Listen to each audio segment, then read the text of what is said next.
ভাৰতৰত্ন দাদাচাহেব ফাল্কে বঁটা বিজয়ী সুধাকণ্ঠ ভূপেন হাজৰিকাদেৱৰ উপজা দিনত এটি স্বৰচিত কবিতাৰে তেখেতক প্ৰণিপাত জনাবলৈ প্ৰয়াস কৰিছোঁ।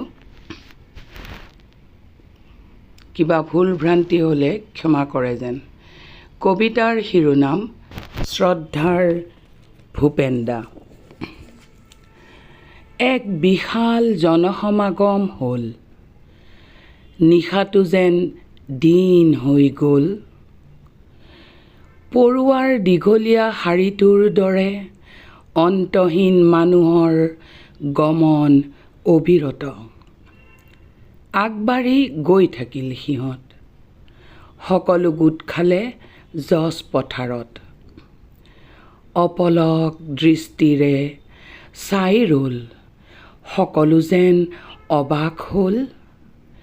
হিয়াৰ আমঠু যাযাবৰজন চিৰনিদ্ৰাত সুন্দৰ কফিনত। তেওঁ বিশ্বশিল্পী যুগ যুগান্তৰৰ, যিয়ে অসমীয়াইক লৈ গ'ল বিশ্ব দৰবাৰলৈ। উজ্জ্বল সুজ্জ্বল কহিনূৰ পিন্ধাই গ'ল। তেওঁ অসমৰ অসমীয়া ভাষাক জগত সভালৈ লৈ গ'ল। জনতাৰ বাবে গীত গাই গাই তেওঁ যেন ভাগৰুৱা হ'ল।